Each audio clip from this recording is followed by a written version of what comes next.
संकटामध्ये माणसं कळाली. मला काही लोक बरं का महाराज मला विचारतात, म्हटले ताई तुमच्या जीवनात फारच संकट आहे हो. हा, वारकऱ्याच्या घरी जन्म झाला. बाबा माझ्या वडिलाला 100 एकर जमीन, 22 वर्ष पैठणचा फड चालवला, सगळी जमीन घातली. आळंदीमध्ये राहिले 1962 पासून. भंडाऱ्या डोंगरावरती गाथा मुखदगत करण्यासाठी तिकडं राहिले. पीठ काढून पिलं 6 वर्ष. म्हटले संघर्ष. बाप महाराज वारकरी, देहीच विदेही भोगू दशा, अशी अवस्था माझ्या वडिलांची. परिवाराकडे कधी पाहिलंच नाही. आमचं लग्न झाल्यावर सुद्धा माझे वडील पंढरपूरला गेले, चातुर्मासाला राहतो म्हटले, आणि तिकडे एक संन्यासी भेटले उज्जैनचे. ते तिकडं गेले उज्जैनला आणि तिकडं 6 महिने राहिले. असा स्वभाव होता त्यांचा. पण त्या परमार्थासाठी आमची आई फार फार कष्टाळू. त्यांनी कधीच विचारलं नाही माझ्या आईने की तुम्ही किती दिवसाने घरी येणार आहे. कधीच विचारलं नाही. वारीला जाताय मग कधी घरी येणार आहे विचारलंच नाही. आणि बरोबर आमच्या जवळचे काही लोक म्हणतात बाप लक्ष दिलं नाही, वारकरी कधी कमवून घरात आणलं नाही. परत पुढेही संघर्ष. तुम्ही वारकरी संप्रदायामध्ये आलात, टीका टिप्पण्या चालूच आहेत. पण एका मोठ्या माणसाने मला सांगितलं, नाम है तो बदनाम है, नाम है इसलिए बदनाम है. संकट चालूच आहे, कारण असत्य आहे ना सगळं. संकट संघर्ष करणाऱ्याच्या जीवनामध्ये येत असतात, खूप संकट येत असतात. आणि म्हणून ह्या संकटाची निवृत्ती परमार्थाने होते. माझ्या जीवनामध्ये संकट आलं. लोकांनी मला विचारलं, म्हटले संकट आल्यावर तुम्ही काय करता? ज्यांचे कीर्तन मी नेहमी ऐकते ना, भगवानगडाचे न्यायाचार्य डॉक्टर नामदेव शास्त्री यांच्या जीवनामध्ये एक संकट आलं. 4-5 वर्ष झाले. संकट आल्याच्या नंतर त्यांनी स्वतःला कोंडून घेतलं. खोलीच्या बाहेर येत नव्हते, भेटत नव्हते. लोकांना वाटायचं ते आतमध्ये रडतात की काय. यूट्यूब चॅनल आहे, जबाबदारीने बोलते मी. टेन्शन मध्ये असतील ते, असं वाटलं लोकांना. पण जेव्हा या संकटाच्या बाहेर ते आले ना महाराज, ते एकटे आले नाही. त्यांनी स्वतः 2-3 ग्रंथ लिहिले आतमध्ये, ते ग्रंथ घेऊन ते बाहेर पडले. लक्षात असू द्या, संकट आल्यानंतर माणसं संपत नाही, मजबूत होतात.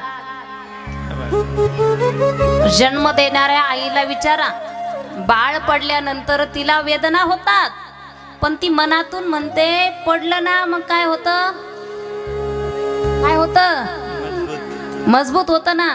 मला सांगा, एकदा गुडघ्यावर पडलं तर आपल्याला वाटतं गुडघ्याला लागलं, दुसऱ्यांदा सारखंच जर पडायला लागलं तर.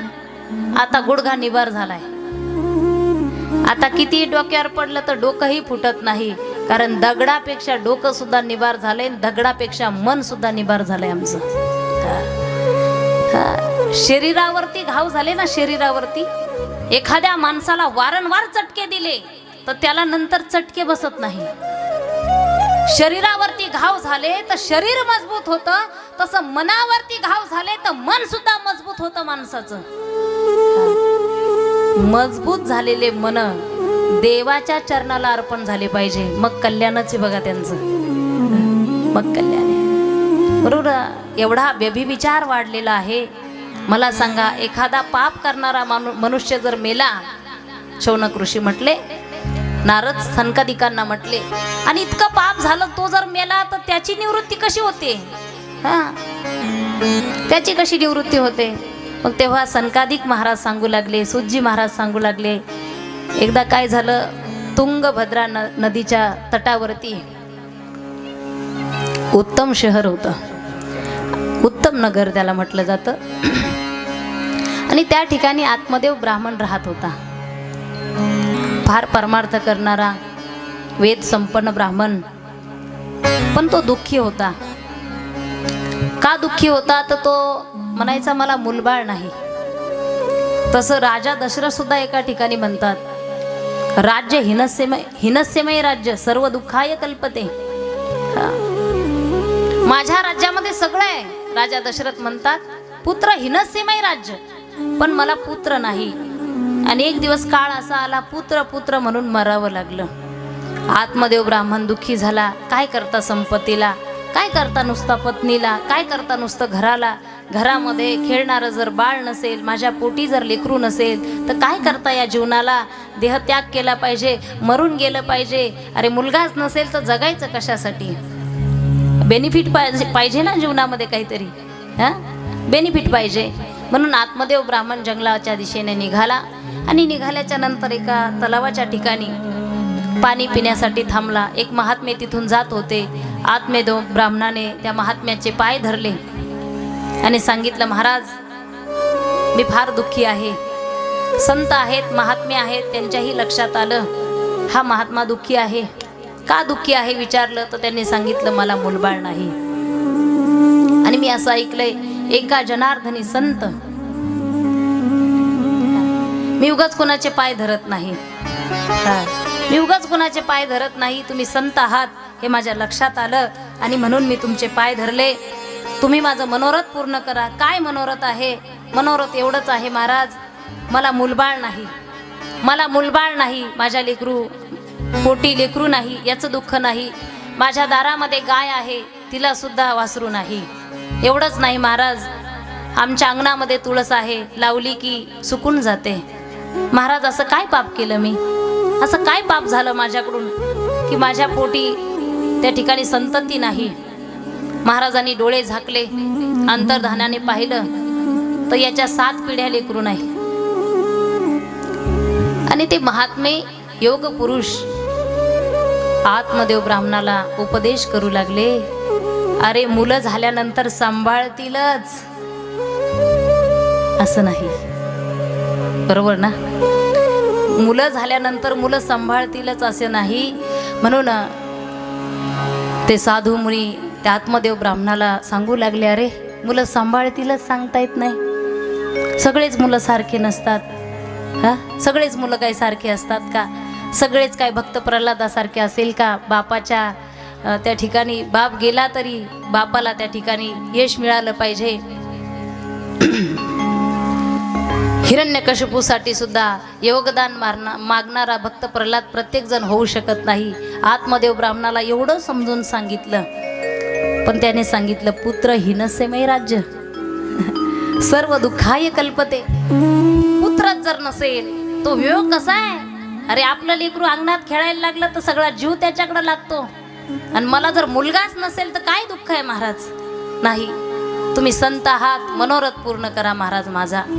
संतांचे पाय सोडायला तयार नाही. त्या साधूने आपल्या झोळीतून एक फळ काढलं, आत्मदेव ब्राह्मणाच्या हातामध्ये दिलं आणि सांगितलं, हे पुरुषा, हे फळ तुझ्या पत्नीला खायला दे, नक्कीच मुलगा होईल तुला.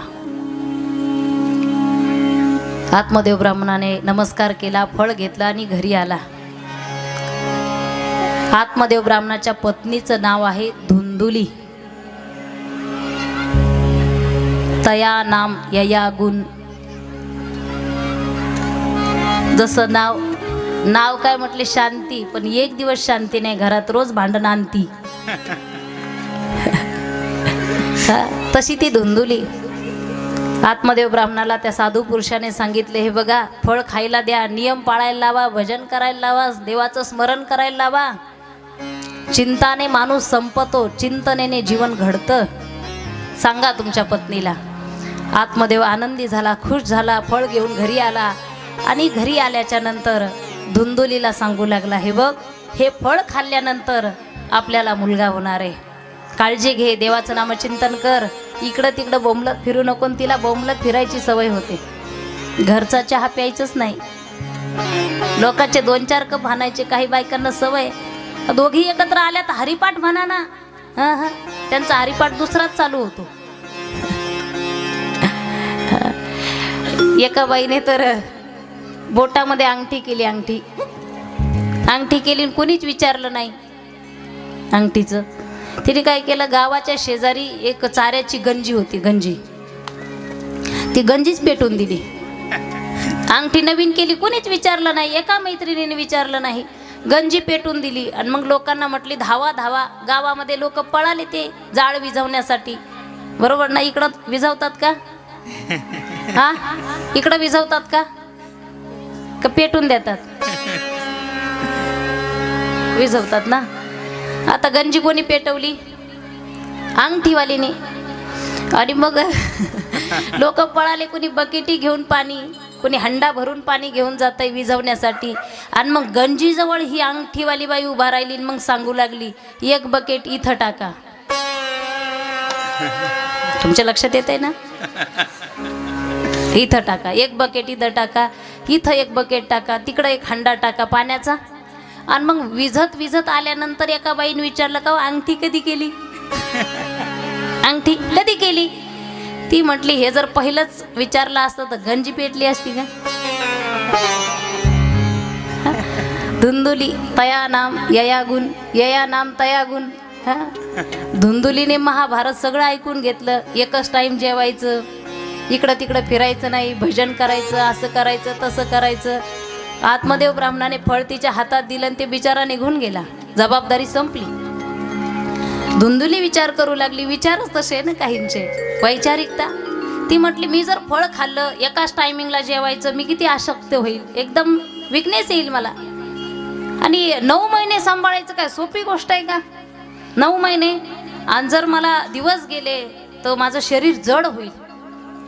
आणि गावात जर एखादी दंगल झाली, चोर आले, काही भूकंप झाला, तर बाकीचे गावातले सगळे लोक पळून जातील. बरोबर ना? सगळे लोक पळून जातील. मी कसं पळू? एकटी असेल तर पळता येईल, पण मग पोट घेऊन कसं पळायचं? विचार चांगले नाहीत. काय केलं पाहिजे? बहिणीने सांगितलं, काळजी करू नको, मलाही आत्ताच दिवस गेलेले आहेत, हा ते फळ मला दे, मीच खाते. धुंदुलीने सांगितलं, तुला दिवसच गेलेले आहेत, फळ कशाला खाती? हा फळ आपण त्या गाईला देऊन पाहू, काय चमत्कार होतो का त्या साधूने दिलेला. मग बहिणीने सांगितलं, मग नाही फळ तर मग मला धन दे, मी तुला मुलगा देईल. आणि मग बहिणीने सांगितल्याप्रमाणे धन त्या बहिणीला दिलं, मुलगा द्यायचं ठरलं. फळ गाईला खाऊ घातलं. काही दिवसाने बहिणीला मुलगा झाला. तोच मुलगा ही धुंदुली घेऊन फिरू लागली. अगोदर चिंध्याच बांधल्या 9 महिने. काहीला चिंध्या बांधायची सवय, काही चिंध्या घालून फिरतात.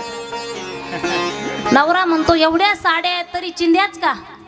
ती म्हटली, मग पुढं लागतील ना. पुढं कोण जगतंय कोण मरतंय माहिती का तुला?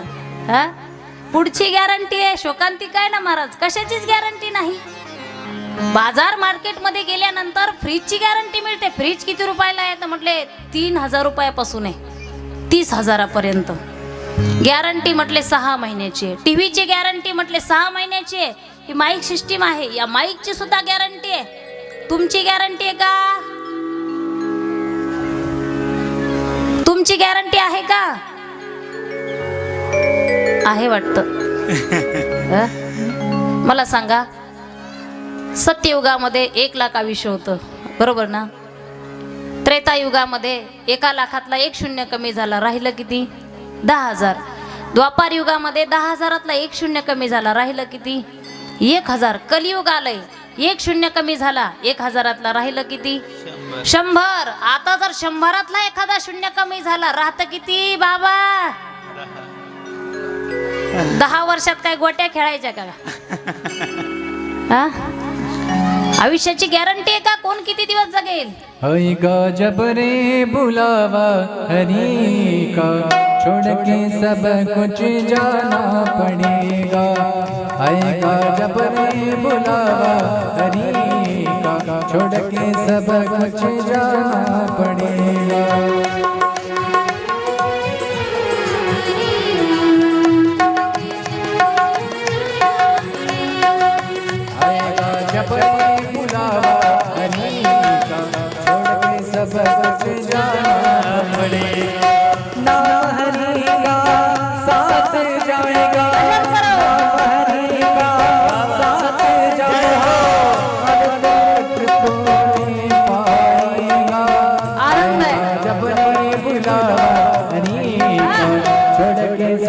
कुछ जाना पड़ेगा.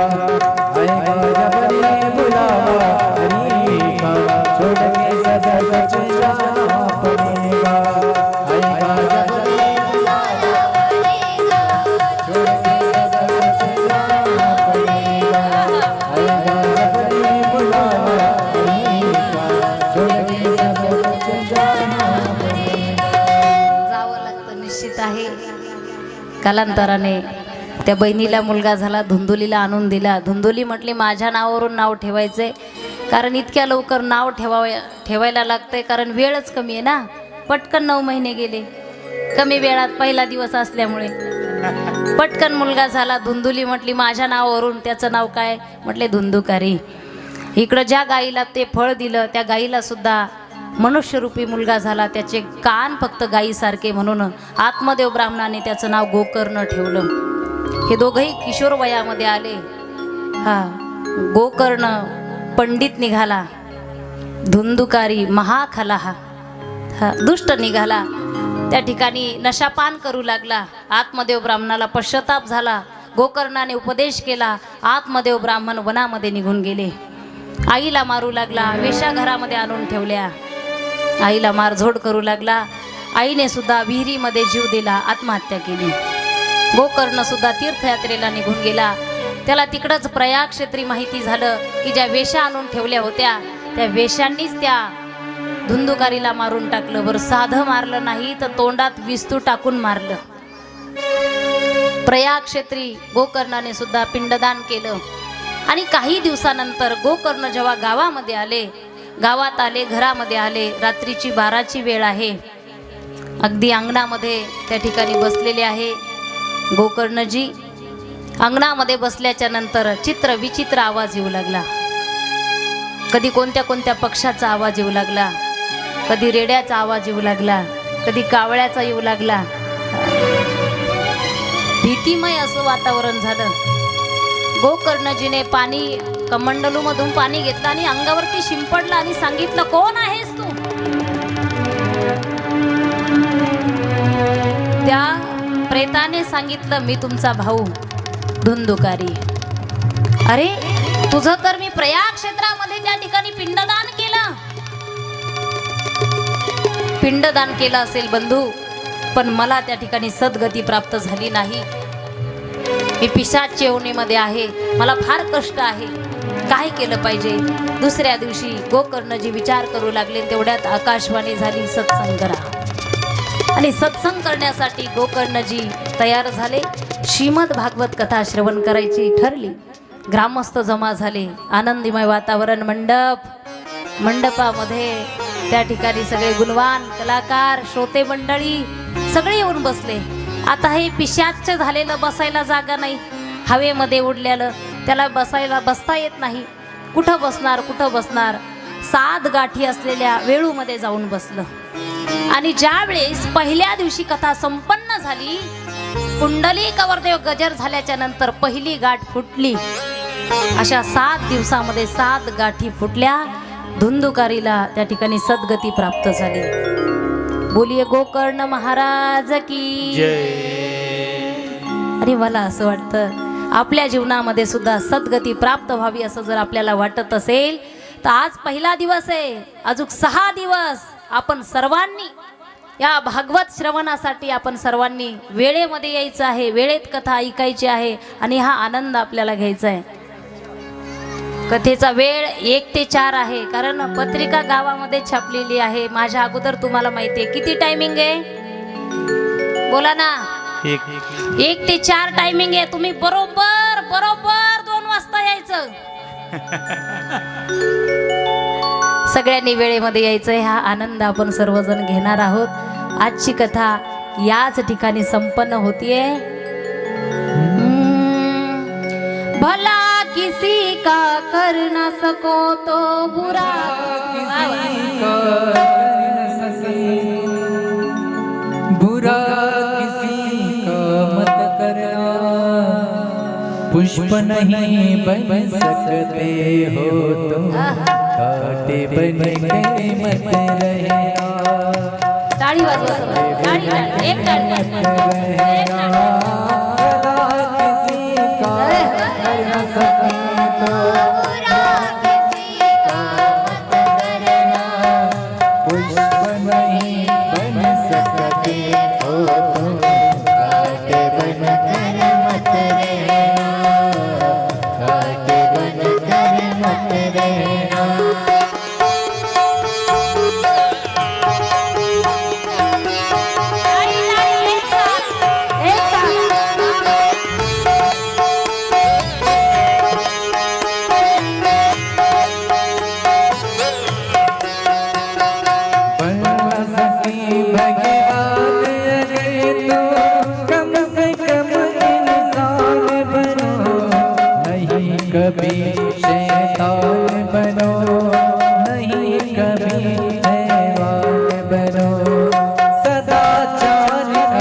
कर मत रहना, कांटे बनकर मत रहना।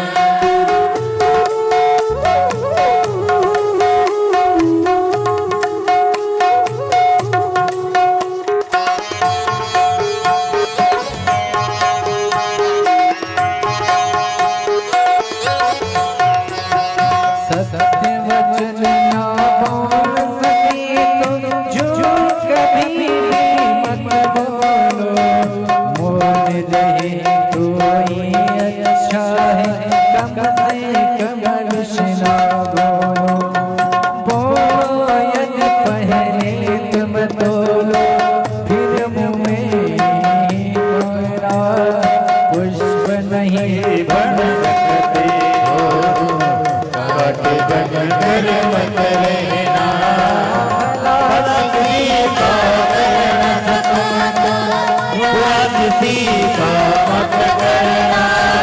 दुश्मन नहीं बन सकते हो, कांटे बनकर मत रहना, कांटे बनकर मत रहना।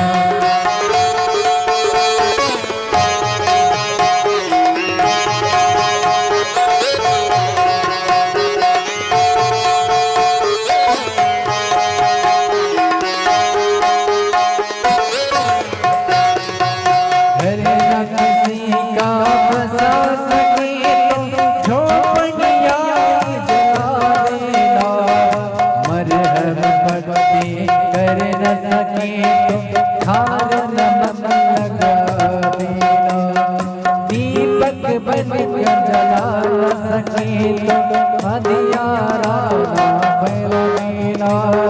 पुष्प नहीं बन सकते हो, कांटे बनकर मत रहना, भला किसी का कर न सको तो बुरा किसी का मत करना। पुष्प नहीं बन सकते हो,